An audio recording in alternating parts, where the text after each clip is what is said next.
Muy buenas noches y bienvenidos a esta segunda parte del programa de La Réplica de Popular Televisión Melilla. Después de estos anuncios, pues cambiamos de invitada y por supuesto también cambiamos de tema. Hablaremos de educación, de igualdad, de cultura, también de la Ley de Memoria Democrática, por supuesto, y es que contamos en esta segunda parte pues con la consejera de Educación, Cultura, Festejos e Igualdad de la Ciudad Autónoma de Melilla, Elena Fernández Treviño. Muy buenas noches y gracias por estar con nosotros. Buenas noches, Paula, gracias a vosotros. Pues hablaremos precisamente de esa Ley de Memoria Democrática, aunque también pues de ese rendir homenaje a personas melillenses, como ya se hizo, por ejemplo, pues ayer con esa calle a la matrona Mina Misián. Yamina Misián, exactamente, se me ha olvidado totalmente el nombre. Entonces, bueno, es un homenaje a una persona muy importante, pero también se quita pues esa calle pues a una persona que pertenecía al régimen franquista, pero todavía quedan unas cuantas y el 3 de noviembre se va a proponer pues más nombres para cambiar. Quería preguntarle por esos nombres que se van a proponer. No sé si también son a nivel local o son personas, bueno, pues a nivel nacional, que a lo mejor han contribuido a la cultura o a cualquier otro ámbito.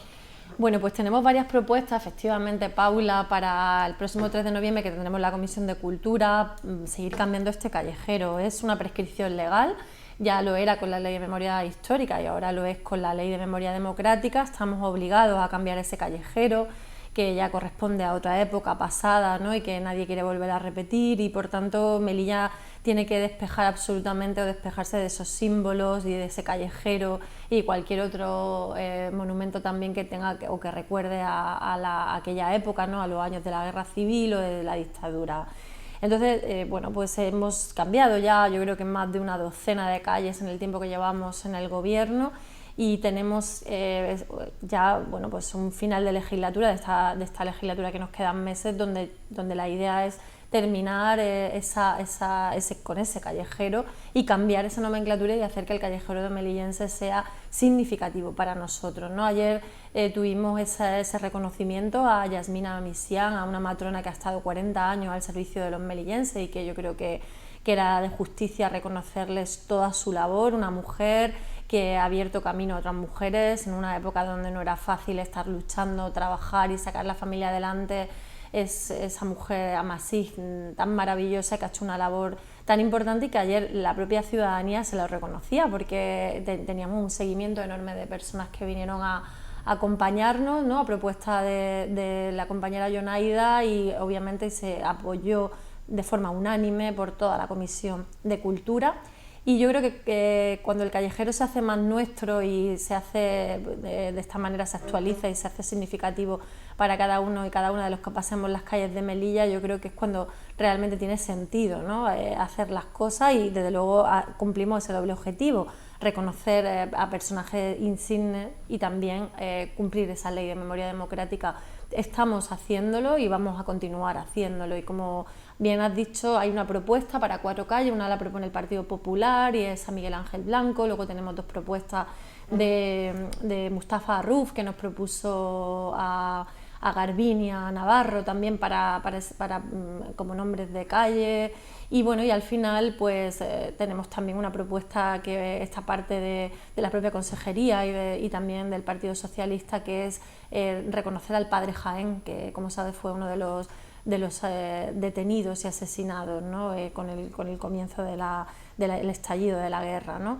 Y al final, y expuesto allí en el Parque Hernández, ¿no? La historia es bastante tremenda, y entonces, bueno, pues creemos que de esta manera estamos haciendo o cumpliendo esa reparación, esa justicia, ese recuerdo y esa dignificación también de las personas que tuvieron que vivir aquello, ¿no? Aquello tremendo. En parte, bueno, pues hacemos ese reconocimiento a esas personas, algunas que tuvieron sucesos trágicos como la del padre Jaén, y otras simplemente pues porque tratamos de homenajear a personas que creemos y estamos convencidos que en el panorama local o nacional han sido importantes. Están esas propuestas que se propondrán y se verá esa aprobación, pero las calles todavía no están identificadas, todavía falta por identificar todavía esas calles con nombre pues de personas vinculadas al franquismo. Claro, ahora lo que tenemos que hacer, y eso es algo que he pedido a la consejería, ¿no? Porque ahí había un poco de descontrol en cuanto a hacer un acopio del callejero, lo que quedaba todavía por cambiar, lo que no. Entonces, bueno, pues hemos hecho un recuento de todo lo que se ha ido cambiando en los últimos años, actualizando también ese callejero, que muchas veces hay algunas calles que, aunque se aprobaron en su momento, no se terminaron de cambiar, algunas placas que nos faltan. Entonces, reordenando todo eso, haciendo acopio de las que quedan todavía por cambiar, pues lo pondremos cuáles son los nombres a cambiar, pero siempre siguiendo el reponer, ¿no? Y quitar esos falangistas, que como sabéis acabamos de quitar, pues quitamos a Pedro Madrigal, ahora hemos quitado el de la calle que va dirigida a Yasmina Misián también, y por ejemplo, toda esa barriada estaba llena de nombres de falangistas, además así muchas veces nombrados. Bueno, pues todo eso se ha ido cambiando y vamos a ver si en ese callejero queda, en ese barrio queda alguno más, y lo que queda también en Melilla, ¿no? En el propio callejero melillense de la ciudad. Y es que también, aparte de los nombres de las calles, también pues se encuentran símbolos, placas, como podemos ver en esta imagen. Lo que pasa es que justo con esta placa que se ve en el vídeo, pues pasa un poco como con la estatua que se retiró. Francisco Franco, pues se le reconoce como jefe de la Legión, ahí lo pone, claro, en 1924, pero fue quien fue al fin y al cabo. Claro. Si no me equivoco, es un edificio militar, entonces son viviendas militares. Son viviendas militares, entonces no sé, esto ya competencia de delegación o se puede hacer desde el área de la ciudad autónoma. ¿Qué pasaría con esta placa? ¿Está en el punto de mira este homenaje? Tendremos que verlo también y que pase quizá por comisión y ver un poco si es competencia del Ministerio de Defensa, si lo es de la ciudad autónoma, y ver si efectivamente incumple esa ley de memoria democrática, si se tiene que cambiar también. Yo creo que al final, creo que hay que ver esa ley como una cuestión de reforzar la democracia. Yo creo que cuando deja de homenajearse una época oscura de la historia y se recuerda a las personas que en un momento dado lo pasaron muy mal, ¿no? Con ese estallido de la guerra civil y todo lo que pasó esos primeros años, ¿no? Y posteriormente, y además se homenajea y se dignifica pues la figura de muchos de ellos, ¿no? Solamente pues el reconocimiento de los familiares que están enterrados en cuneta o en algunas fosas comunes, ¿no? Y reconociendo los cadáveres y también ir poniéndoles nombre e ir dignificándoles, porque se les da justa sepultura al final, y cuando hay familiares que están buscando a los suyos y no los encuentran, todo eso genera no un sentimiento de revanchismo, no un sentimiento de querer remover nada. Es que lo que no se puede imponer es una ola y un manto de silencio sobre algo que fue absolutamente injusto y que no debe caer en el olvido, porque yo creo que al final lo que tenemos es que aprender de estos episodios de la historia y no volver a repetirlos, y sobre todo dignificar la historia, reforzando la democracia y dándole pues a cada uno pues un poco lo que se le debe por justicia, ¿no? Entonces esa justicia, esa reparación es lo que trata de hacer una ley como la Ley de Memoria Democrática. En nuestro caso en Melilla no tenemos fosas comunes donde tener que hacer esa labor de recuperación, pero sí hemos hecho un proyecto que ya anuncié también en rueda de prensa y que lo vamos a presentar muy prontito, que se llama Lugares de la Memoria, y que se trata de un recorrido pues por todos esos primeros años de la guerra, ¿no? Y qué pasó, qué episodios hubo, en qué edificios, con qué personas, y un poco recordar, hacer una ruta de esa memoria para saber pues lo que ocurrió en Melilla, ¿no? Que como sabéis fue la adelantada, aquí comenzó un día antes, y hacer un poco ese recorrido histórico para que los propios melilleses sepan qué pasó y dónde pasó, ¿no? Ahora estoy viendo ahí el Monumento a Héroes de España, ¿no? Donde estaba el Café La Peña, ¿no? Pues saber un poco lo que ocurría antes de que esto pasara, antes de que este tipo de monumentos se levantaran. En parte pues por ensalzar a ese mal llamado bando nacional. Bueno, pues tenemos que saber pues, qué había ahí, qué significaba ese Café La Peña, ¿no? A qué reunía, a qué respondía, ¿no? Pues yo creo que ese Lugares de la Memoria va a trazar un recorrido de memoria y de justicia y reparación para todos esos primeros años, que yo creo que es necesario en una ciudad como la nuestra, además. De hecho, bueno, supongo que también se hará hincapié en personajes históricos. No sé si en cuanto al padre Jaén, por ejemplo, no sé si se hará hincapié, o por ejemplo Virgilio Leret, no sé si estará también ahí. Bueno, su hija recientemente pues falleció. Claro. Buscando un poco intentando investigar pues qué ocurrió exactamente, porque era una niña. Efectivamente, yo creo que todo ese recorrido de Lugares de la Memoria nos va a traer personas que eran importantes en aquella época, que hicieron labores maravillosas, como era el caso de Virgilio Oredet, de Carlota O'Neill, ¿no? Luego le dimos la medalla de oro a su hija, ¿no? Que ha fallecido hace muy poquito, nos dejó hace muy poco. Recuperar personajes históricos importantes en la ciudad de Melilla, ¿no? El padre Jaén pues también fue detenido, había hecho una labor magnífica en algunas de las iglesias de nuestra ciudad y sobre todo una labor junto a los más necesitados, y bueno, pues cuelga los hábitos, se dedica a hacer política, y en esa dedicación al servicio público y a la política también es capturado, torturado, porque es expuesto en una jaula en el Parque Hernández de forma pública, ¿no? Bueno, pues sobre todo se trata de evitar, ¿no? Volver a épocas funestas, ¿no? Yo creo que parte de la Ley de Memoria Democrática también insiste en que en el colegio se conozca, ¿no? Cómo ha sido importante llegar ese tránsito a la democracia, llegar a una sociedad democrática, cómo esa sociedad democrática implica unas reglas del juego que nada tienen que ver con otras épocas, ¿no? Que nada tienen que ver con sucesos totalitarios en el pensamiento y en el hacer, como es la época de la dictadura. Y yo creo que aprender y reforzar la democracia y los valores democráticos, de lo que también se trata, ¿no? Y de lo que también trata la ley. Y eso se debe aprender en el colegio, pero también tenemos que hacer pedagogía desde la ciudad y hacerlo también en esa reforma de la configuración, incluso de la morfología de lo que nuestra ciudad comporta, que podamos pasar una Melilla libre, abierta, multicultural, con una gastronomía maravillosa, con un patrimonio infinito, pero donde no se esté ensalzando, no se haga tributo ni honores a ninguna otra época donde se tuvo que represaliar, torturar o asesinar a personas simplemente por su ideología, ¿no?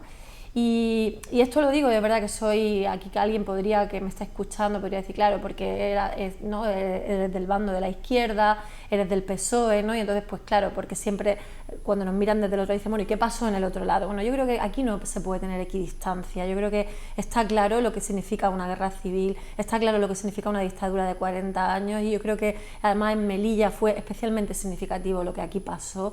Y yo creo que hay que contar la historia como fue, ¿no? Y no andarnos con tapar en mantos de silencio cuestiones que cuando las tapamos y no hablamos de ellas creemos que las estamos olvidando, pero a veces no hay mayor violencia que el silencio, ¿no? Y creo que hay que hablar de ello y hay que hablar para aprender a que no vuelva a ocurrir. Y por supuesto, aunque bueno, no hablo de Melilla, pero a nivel nacional pues hay familiares que están buscando pues abuelos, bisabuelos, y que también es un poco de justicia democrática. Al final fueron asesinados. Cambiando ya de tema, aunque bueno, también en cuanto al tema de Lorquianas, teatro, Federico García Lorca pues también fue asesinado al principio de la guerra civil. Fue una persona que fue fusilada y no se sabe dónde está. Y ya pues hablando del tema cultural, se habla de Lorquiana, de las mujeres de Federico García Lorca, que se ha anunciado hoy pues con una campaña de teatro escolar. El teatro va a la escuela, ¿no?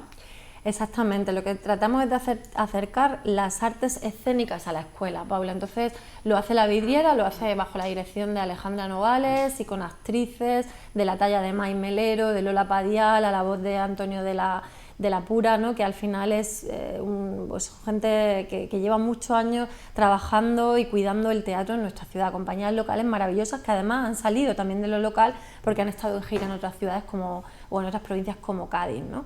Y Lorquianas trata de reflejar o retratarnos las mujeres de Lorca, del universo lorquiano, y además ese alumnado que se acerca al teatro cursal a disfrutar de esa campaña escolar lo está estudiando también en el currículum escolar y lo hace ahora a través del teatro, es decir, el currículum encarnado, ¿no? En un teatro, para que también vean otro punto de vista, porque estamos trabajando la igualdad, y de esa manera pues yo creo que estamos afrontando muchos de los objetivos de la educación y de la igualdad en la prevención, ¿no? La prevención y el retrato del currículum igualitario, ¿no? Que al final se ve a Lorca y no se ve a Lorca como un escritor solo en su universo de escritor, sino solo plagado de mujeres en sus personajes y en sus libros, como era Lorca, ¿no? Que al final la mujer, el retrato de la mujer atravesaba su obra. El alumnado se acerca de cuarto de la ESO y de segundo de bachillerato, se acerca a la obra de Lorca y lo hace en el teatro, ¿no? Que muchos de los estudiantes que van allí nunca han pisado el teatro cursal, nunca se han acercado a las dependencias de un teatro. Sirve no solamente para conocer ese currículum de otra manera, sino también para que, no sé, alentar esos posibles futuros... Despertar un interés. Exactamente, ¿no? Orientaciones laborales, las artes escénicas quizá que esté presente en alguno de ellos, y además como van a pintar, porque muchos de ese alumnado también está seleccionado porque le gustan especialmente las artes plásticas y durante la función van a estar pintando también cuadros en directo que luego van a exponer en el hall del Teatro Cursal. Así que unimos eso, ¿no? La música de ese cantaor y que se pone en escena con la arte escénica y con la pintura, todo en uno. Ya hablando del Teatro Cursal también, pues continúa esa programación ya para finales de este año, pues ya se conoce prácticamente lo que se va a ver, por ejemplo, pues ya el ciclo de difuntos que ya empieza, también ese concierto del coro, la orquesta de Radio Televisión Española en el mes de diciembre, pero quería preguntarle si hay un poco más de avance en cuanto ya al año que viene en la programación. Pues sí, lo hay. Nosotros ya tenemos cerrado algunas cositas para enero y febrero, ya estamos pensando también la semana de cine, que este año será finales de abril, principios de mayo, más finales de abril que principios de mayo, y bueno, ya trabajamos en el primer trimestre de la programación cultural. De momento tenemos cerrado un ballet ya de Jesús Rubio Gamo, que ya vino y estuvo en Melilla con una compañía maravillosa, y va a volver a Melilla con otra puesta de ballet y también una apuesta teatral, pero serán muchas más las cosas que cerremos. Tenemos una última temporada de Cursal que tiene que ver, pues eso, con lo que ya has dicho, con ese ciclo de los difuntos, que son 4 compañías teatrales locales, pues las que estamos acostumbrados a asistir, que son siempre de un nivel maravilloso. Mi Rol de teatro, Sibila, La Vidriera, con Alejandra Nogales también, y Fran Antón. 4 teatros que son el 28, el 29, el 30 y el 1, y bueno, pues a distintas horas, unos son a las 7 de la tarde y otros a las 9 de la noche, con distintas apuestas, ¿no? Que ya lo anunciamos en rueda, y hay un poco de todo, ¿no? Desde la comedia hasta una visita fantasmagórica por el Cursal el primer día, el día 28, hasta apuestas como más interesantes desde el punto de vista intelectual, un poquito más trabajadas en el texto, como puede ser la de Teresa de Ávila o la de Mi Rol, con la apuesta de madre, y bueno, esa comedia en la que siempre explora Ceres Machado y Sibila, de Don Juan Tenorio, que siempre es una apuesta maravillosa dentro de la comedia, pero Don Juan siempre seguimos viéndole distintas caras, ¿no? Con Sibila cada año, y creo que merece mucho la pena a ver qué nos va a contar esta vez de Don Juan Sibila Teatro, ¿no? Yo creo que son apuestas locales de una altura maravillosa. Creo que el teatro local de Melilla tiene un nombre y un estatus ya consolidado de años, que se ha representado aquí, fuera de aquí, y bueno, creo que yo creo que nadie se lo puede perder, desde este mismo jueves ya asistir al teatro y asistir a todas esas apuestas que hacen las distintas compañías de nuestra ciudad, celebrando el ciclo de los difuntos. Luego tenemos la banda y el coro de Radio Televisión Española, que viene a principios de diciembre, con una actividad muy bonita que ya anunciamos, que parte será en el Teatro Cursal y parte en la Iglesia del Sagrado Corazón, que sabes que son 3 días de eventos. Uno es en el Teatro Cursal, de la banda y orquesta, y además con solistas que vienen maravillosas de renombre del país. Además va a ser retransmitido en la tele, y Melilla va a estar ahí, no solamente ese concierto, sino la propia ciudad, la propia Melilla, ¿no? Con lo importante que va a ser eso también a efectos turísticos. Luego se va a grabar en el Sagrado Corazón, porque ellos graban en acústica natural en iglesias, y hemos elegido el Sagrado Corazón para ello. Y luego se va a retransmitir este programa, que además tiene un seguimiento y un montón de gente enorme que sigue, que cada domingo se emite, que es el Día del Señor, que es una misa en directo de las distintas ciudades de España, y esta vez le va a tocar a la ciudad de Melilla, y se va a retransmitir también desde allí, desde el Sagrado Corazón. También es que son bastantes temas, también en cuanto a cultura y bueno, y en cuanto a cine también, cine y series, que Melilla pues ya ha entrado en esa Asociación Española de Comisionados de Filmaciones, Cine y Televisión. Ya bueno, antes de eso ya Melilla ya ha sido escenario de algunos rodajes, como lo vemos, Alegría, o también de la serie Sagrada Familia. Pero quería preguntarle realmente cómo se va a gestionar esto desde el área de cultura, sí, para atraer pues más posibles producciones. Pues nos reunimos hace muy poquito con el presidente y el director de la Film Commission, y bueno, pues estuvimos hablando seriamente ya y formalizando los últimos pasos que nos daban para entrar, que teníamos que dar para entrar en esa red de cine, en esa sede, montar una sede en Melilla de la Spain Film Commission. Y ellos nos comentaban, porque nosotros pensábamos que la infraestructura con la que teníamos que arrancar, quizá tenía que ser algo un poquito más complejo, pero nos dijeron que derivándolo a una sección de la propia consejería podíamos arrancar con un funcionario o funcionaria de la propia consejería ya que comenzar a dar esos primeros pasos, que pagando esa cuota que se paga a la Spainfield Commission, que Melilla ya podía estar dentro de esa red, podíamos dar esos primeros pasos ya para luego formalizar quizá en una estructura un poquito más grande que fuera ya creciendo, ¿no? Y externalizar ese servicio de apoyo y complemento. Es importante tener una base en Melilla, alguien que canalice todo eso, porque hemos tenido muchísimas peticiones en los 2 últimos años. Tú ya has dicho algunas, no solamente Alegría y algunas series, ¿no? Como Los girasoles silvestres, Sagrada Familia, que la estoy viendo ahí, algún otro documental que han venido a grabar. Sobre todo tenemos algunas peticiones que vienen y conocen Melilla pues del boca a boca, y ahora lo que vamos a estar es en una red donde sí ya no vamos a ser solamente pues de oída o de alguien que haya venido aquí a filmar, sino vamos a estar ya en un mapa donde si alguien quiere rodar y pregunta en la Spainfield Commission en la oficina principal, pues les va a decir, pues tenemos estas localizaciones y están estas ciudades con estas características. Melilla tiene muchas, reúne muchas condiciones, ¿no?